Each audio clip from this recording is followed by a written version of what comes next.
Bonjour à tout le monde. Aujourd'hui, un épisode un tout petit peu particulier qui n'est donc pas live. Le but, c'est de faire une présentation de comment installer des mods sur Skyrim, Fallout 4, ainsi que tout un tas d'autres jeux à l'aide de Nexus Mod. Donc c'est un site web. L'adresse c'est nexusmod.com, donc il est assez facile à trouver, il est très connu, il est relativement sûr. J'ai jamais eu de soucis de virus ou quoi que ce soit quand j'ai téléchargé dessus. Et donc nous allons nous en servir pour à la fois télécharger les mods et télécharger aussi l'utilitaire pour gérer ces mods, lesquels sont actifs, et les télécharger. Donc pour commencer, ce qu'il faut faire, c'est installer le NMM. Donc, il est en haut de la page. Là, vous pouvez peut-être voir la souris. Donc, la dernière version, autant qu'à faire. Hein. Donc, ça sera le NMM Nexus Mod Manager. Son but, ça sera de s'occuper, de gérer les mods que vous avez sur les différents jeux. Une fois que vous l'avez téléchargé et installé, donc vous l'installez là où vous voulez. Je ne sais plus si on peut l'installer en français à la place d'anglais. Bon, ça change pas grand chose. C'est assez facile à utiliser, donc peu importe si vous l'installez en français ou en anglais, le résultat sera le même. Une fois que vous l'avez installé, vous aurez à le lancer. Donc je conseille de le lancer immédiatement. Et donc ce que ça fera au moment où vous le lancerez, c'est ceci. Donc ceci, c'est le mode manager qui va rechercher tous les jeux qu'il sait gérer sur votre ordinateur. Donc vous pouvez voir qu'il va gérer aussi bien Skyrim, Fallout, Elder Scrolls Online, War Thunder, Dark Souls, Morrowind, bref, plein de jeux. Donc bien évidemment, vous n'êtes pas obligé de tous les avoir, vous pouvez en avoir qu'un certain lot restreint. Donc moi par exemple, vous pouvez voir qu'il a trouvé Fallout 4, donc là il a dit qu'il l'a trouvé. Il a trouvé World of Tanks, il a trouvé Skyrim, il a trouvé War Thunder, il a trouvé Starbound, et pour l'instant il est en train de chercher tous les autres. Bon, normalement c'est assez rapide pour trouver les jeux que vous avez, sauf si vous les avez piratés, et encore je pense que ça les trouve assez rapidement. Une fois que vous êtes content des jeux qu'il a trouvés, vous les validez, tout simplement. Donc voilà, Fallout, Skyrim, hop, War Thunder. Et donc, vous pouvez lui dire d'arrêter de chercher une fois que vous êtes content et que vous avez trouvé tous les modes tous les jeux pour lesquels vous voulez installer des mods. Ensuite, vous faites Quick Startup ici, qui va donc après vous présenter. Alors je suis désolé, à chaque fois je dois réactualiser le système. Ok, il veut pas m'afficher. Hop, tu peux m'afficher la sélection des jeux s'il te plaît? Bon, je vais y arriver. Voilà. Donc après, il vous propose quel jeu vous voulez. Pour quel jeu vous voulez gérer les modes que vous allez installer. Donc j'ai déjà une configuration pour Fallout, j'ai déjà une configuration pour Skyrim. Donc exceptionnellement, je vais prendre War Thunder. Donc bien évidemment, si vous voulez faire Skyrim, ce sera exactement le même principe. Hein. C'est juste que comme ça, je passe par les mêmes étapes que vous pour effectuer l'installation initiale. Donc une fois que j'ai sélectionné le jeu de la toute première fois, il va me dire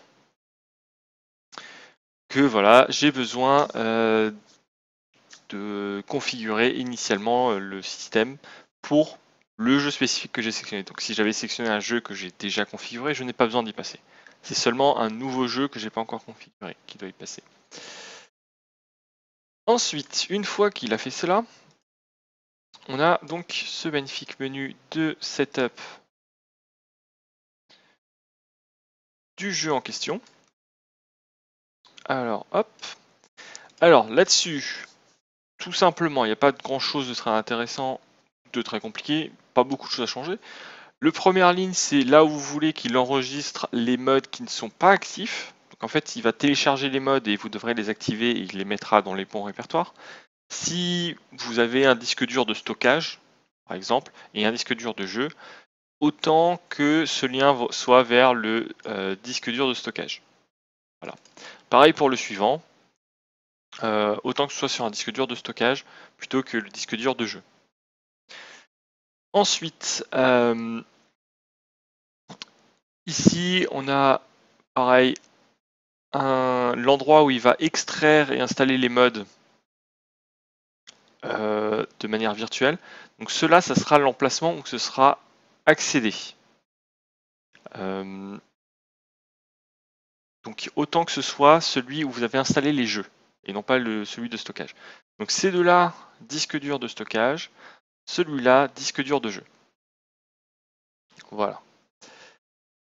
Alors, cette option, je ne suis pas certain d'à quoi ça peut servir exactement.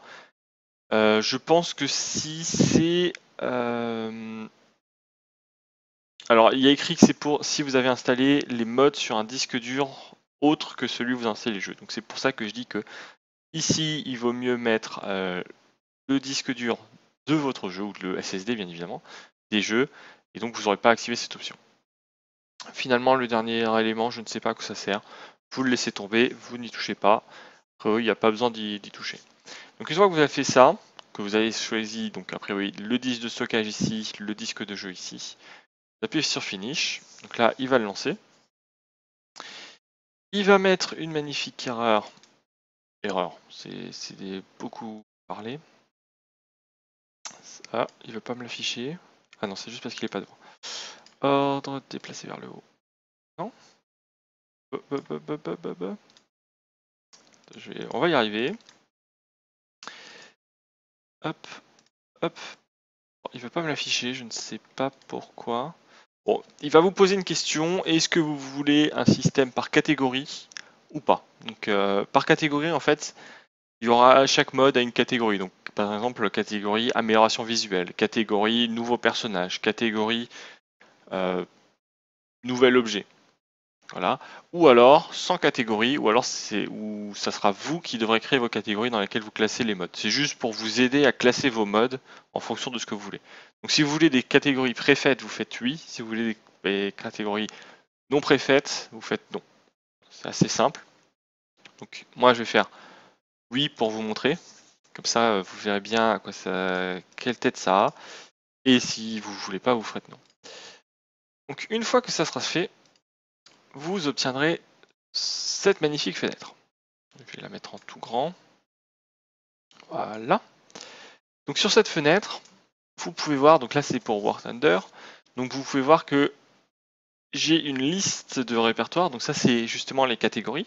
Donc de base il y a les catégories Angleterre, Japon, Luftwaffe, divers, ressources pour modder, soviétique, non assigné, États-Unis et utilitaire. Donc c'est les catégories qu'il fait de base. En fonction des jeux, bien évidemment, il y a des catégories différentes, hein, c'est pas toujours les mêmes. Pour War Thunder, étant donné que c'est un jeu de combat d'avions avec différentes nations, et donc que vous allez avoir des modes qui vont changer les designs des avions d'une telle nation, ça a du sens. Donc une fois que vous avez ça, il n'y a quasiment plus rien à faire de ce côté-là. Il faudra aller chercher les modes que vous voulez. Donc pour chercher les modes, vous retournez sur Nexus Mode, et sur Nexus Mode, vous allez choisir le jeu pour lequel vous voulez télécharger un mode. Donc on a choisi War Thunder, donc on va choisir le jeu War Thunder.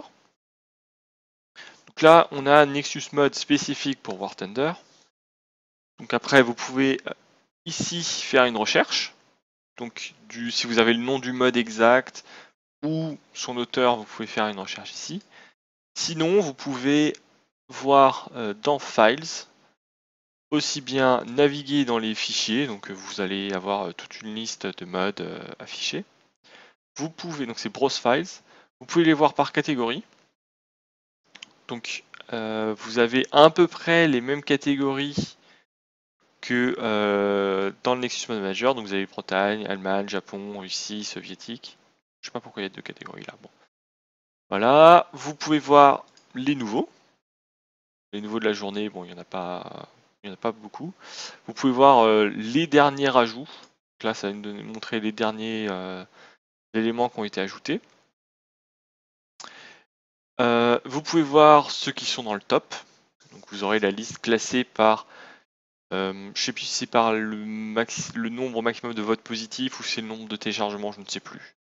Mais donc par exemple, imaginons on veut ça, 12 skins pour tous les tanks. Ok. Donc on veut ça. Donc là, vous arrivez ici. Donc au début, vous aurez une description. Alors lui, il a fait une description vraiment très courte, donc c'est pas méga intéressant. Vous pouvez voir les images, donc soit vous là-haut, soit par ici. Donc par exemple, voilà, il a fait un camouflage du tank. Vous l'aimez ou vous l'aimez pas, hein. Moi, de toute façon, le but c'est juste de vous montrer. Et donc quand vous voulez le télécharger, vous allez sur Files. Ici, il y aura un ou plusieurs fichiers, donc en fonction des modes, il y aura par exemple un mode où il y aura plusieurs fichiers, ce sera par exemple voilà la version très haute qualité, voici la version haute qualité, voici la version basse qualité, par exemple. Ça peut être aussi voici la version 1, voici la version 2, voici la version 3. Généralement, celle du dessus, c'est les dernières versions. Voilà, et en dessous, ça sera les versions plus anciennes. Il est aussi possible que certains modes nécessitent un DLC. Donc vous pourrez avoir la version sans DLC, la version avec DLC, par exemple si on pense Skyrim, la version pour le DLC Dragonborn, et ainsi de suite. Donc une fois que vous avez choisi le mode et la version que vous voulez, vous ferez Download with Manager. Donc là, il va vous demander avec quoi vous voulez lancer ce que vous allez télécharger, et donc vous choisissez Nexus Mode Manager. Donc je peux vous montrer normalement la fenêtre. Elle est assez classique. Bien évidemment, il me l'affiche. Voilà. Donc là, voilà, il m'affiche cette fenêtre. Donc je choisis Nexus Mode Manager. Si vous propose pas Nexus Mode Manager, vous faites choisir. Vous cherchez à l'emplacement où vous avez installé Nexus Mode Manager. Vous sélectionnez Nexus Mode Manager et vous faites OK. C'est un classique système pour chercher où vous avez installé. Pour pas vous faire vous embêter, vous pouvez vous faire se souvenir de mon choix pour les liens NXM. Moi, je préfère toujours m'assurer qu'il le fasse. Ça marche très bien si vous le faites, hein, pas de souci. Vous faites OK. Et donc là, on retourne sur le Nexus. Ou dans le Download Manager, donc en bas à gauche là, il est en train de me dire qu'il télécharge le mode. Donc c'est là où il va vraiment télécharger le mode. Donc on peut voir la vitesse de téléchargement, la taille du mode, le fait qu'il est en train de le télécharger. Donc vous avez le temps restant ETA. Donc là on peut voir que a priori dans 10 secondes ça sera fait. En fonction bien évidemment des modes, ça sera plus ou moins rapide. Si vous téléchargez un mode d'1 giga, ça prendra beaucoup plus de temps. Une fois que vous avez téléchargé le mode, il y aura des petites icônes qui vont s'afficher ici. Donc là, il y a un mode supplémentaire qui est installé.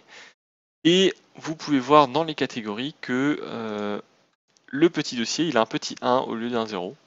Donc c'est-à-dire qu'il y a un mode dans ce répertoire. Donc après, on ouvre le répertoire et on a la ligne qui correspond à notre mode. Donc ce mode actuellement, il est juste téléchargé, il n'est pas activé. Donc c'est très important à savoir, c'est que ce que vous téléchargez ne s'active pas automatiquement. Pour l'activer, il faut simplement cliquer sur le coche vert où il va vous installer le mode. Donc il va dire ce mode est actif. Donc il va être disponible dans le répertoire. Donc vous activez tous les modes que vous voulez. Et une fois que vous êtes content, vous faites lancer le jeu. Donc le lien il marche tout seul. Normalement il n'y a pas de souci. Vous cliquez dessus, il lancera le jeu. S'il y a un launcher, il lancera très certainement le launcher. Et les modes seront activés. Si vous voulez désactiver un mode, tout simplement, vous faites le petit symbole disable. Alors je sais pas comment on peut s'appeler, le rond barré. Voilà. Si vous voulez complètement supprimer un mode, c'est la croix rouge. Donc celui-là c'est complètement supprimé, hein. C'est pas le désactiver, c'est complètement supprimer un mode. Donc vous devrez le retélécharger si vous voulez le réutiliser. Ensuite, certains modes, c'est assez rare, mais certains modes vont vous poser des questions quand vous l'activez. Alors je vais essayer de repasser à Fallout 4. Qu'il s'est mis à jour? Non, il s'est pas mis à jour. Hop, on va passer sur Fallout 4. Voilà. Je sais pas pourquoi il veut pas. Hop, Fallout 4, voilà. Donc, nous voici sur la version Fallout 4 où moi j'ai installé 5 modes. Donc actuellement, voilà, on peut voir que les 5 modes sont actifs.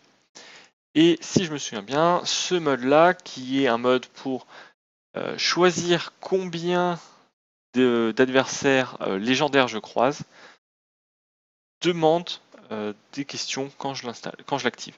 Donc je vais le désactiver et je vais le réactiver. Et bon, il me demande plus. Il me demande plus, il me demande plus. Alors comment est-ce que je fais pour qu'il me redemande? Ah ah.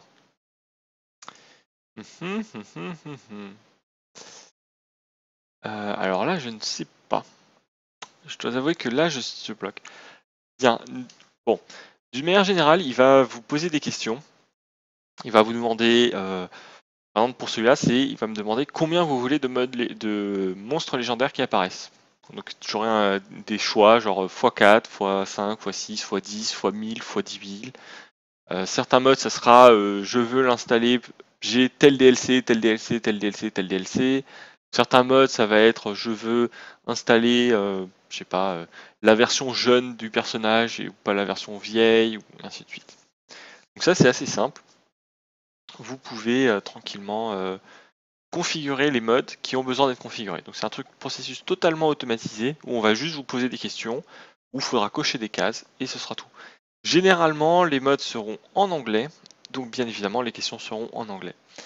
Si vous n'êtes pas très à l'aise avec l'anglais, peut-être qu'avec Google Translate, vous aurez peut-être une idée un peu plus précise de qu'est-ce que ça dit.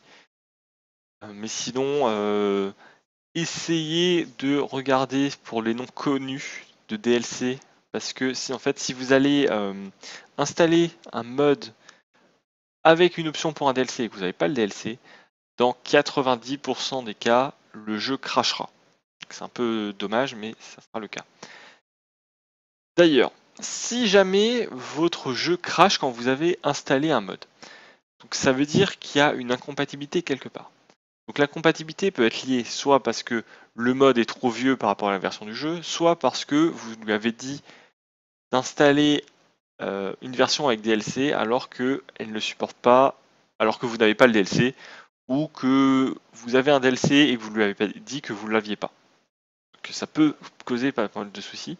Donc soit il faut reconfigurer le mode, alors là comme dit je ne sais, je dois avouer je n'ai jamais fait donc je ne sais pas où ça se trouve, soit il faut le désactiver ou le supprimer carrément. Donc, en fonction de ce que vous pouvez faire dessus.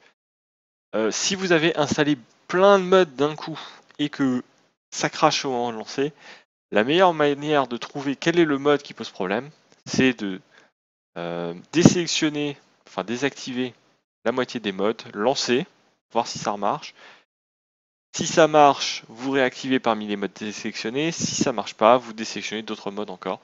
Et vous continuez jusqu'à trouver quel est le mode qui ne marche pas. C'est un travail un peu long, c'est un peu frustrant quand ça arrive, mais c'est la seule manière d'y arriver. Et donc, une fois que vous avez configuré correctement vos modes, que vous avez trouvé quels sont les modes qui vous intéressent, tout ça, vous pouvez enregistrer des profils. Alors malheureusement, ça ne se voit pas. Donc vous pouvez enregistrer un profil qui dira, voilà, pour ce profil, j'ai telle liste de modes. Donc ça vous permettra en fait de passer d'un profil à l'autre et donc d'un lot de modes à l'autre si vous avez plusieurs parties. Si, je sais pas, vous partagez votre ordinateur avec votre copine a ses modes, vous avez vos modes. Vous aurez un profil pour vous, un profil pour votre copine. Vous changerez et voilà, donc vous aurez vos modes, elle aura ses modes. Il n'y aura pas de souci de compatibilité parce que mince, quels sont mes modes, quels sont les siens, je ne sais pas. Bref, vous pouvez avoir plusieurs configurations qui vous permettent d'utiliser les modes que vous voulez quand vous voulez. Donc voilà, donc ça vous permet d'avoir plusieurs configurations de modes. C'est avec le système de profil ici. Malheureusement, le système ne montre pas les différents. C'est nouveau profil, renommer le profil courant et sauvegarder le profil. Voilà. Bon, après, il y a beaucoup d'outils divers et variés. Je ne les utilise pas. Il y a peut-être une utilité, mais pour une personne lambda qui veut utiliser le mode manager, simplement le système de téléchargement, d'activation et de profil, ça suffit, il n'y a pas besoin de plus. Voilà. Et donc sur ce, ça conclut le mode manager. Si vous avez des questions, vous pouvez les poser en commentaire, j'essaierai d'y répondre. Bien évidemment, il existe peut-être des tutoriaux plus poussés. N'hésitez pas à les poster parce que moi, j'ai rien contre que vous postez des choses mieux que moi. Et sur ce, je vous souhaite une bonne soirée et à une prochaine sur mes streams. Salut, salut!